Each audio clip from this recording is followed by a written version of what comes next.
La coopération entre la Banque africaine de développement et la Côte d'Ivoire dans le domaine des infrastructures était le premier point de cette séance de travail entre le Premier ministre Daniel Kablan-Duncan et sa délégation et le président de la Banque africaine de développement Donald Kaberuka. Vous pouvez l'imaginer, nous parlons de la coopération avec la Côte d'Ivoire et coopération surtout dans le domaine des infrastructures où nous souhaitons travailler plus d'une façon innovante avec l'État ivoirien pour mettre en place des projets structurants. Outre le développement des infrastructures, la feuille de route du processus du retour de la Banque africaine de développement a été abordée. Une feuille de route qu'apprécie le président de cette institution, Donald Kaberuka. Au niveau de mise en œuvre du feuille de route et au niveau de la Côte d'Ivoire et de la BAD, on avance. De temps en temps, il y a quelques éléments de délai.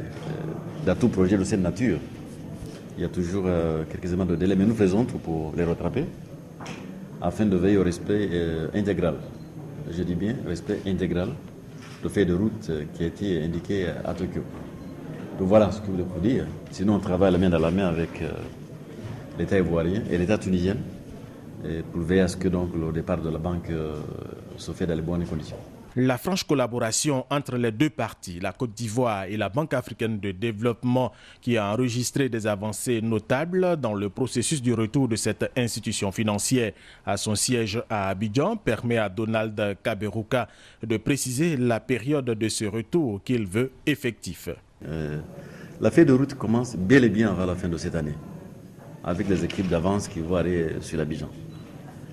Déjà, le département chargé des opérations en Côte d'Ivoire, en Afrique de l'Ouest, vont aller d'ici, je pense, juillet.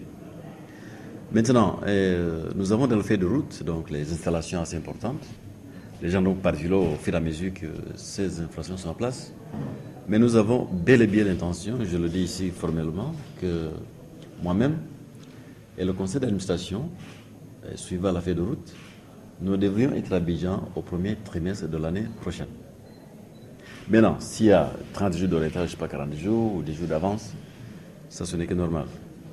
Et comme j'ai dit au président Ouattara, donc la célébration de la cinquantaine de la banque, nous souhaitons que ça fait à Abidjan à son siège. 2014 marquera donc la fin du processus du retour de la Banque africaine de développement à Abidjan. Voilà. Merci encore une fois et bonne journée.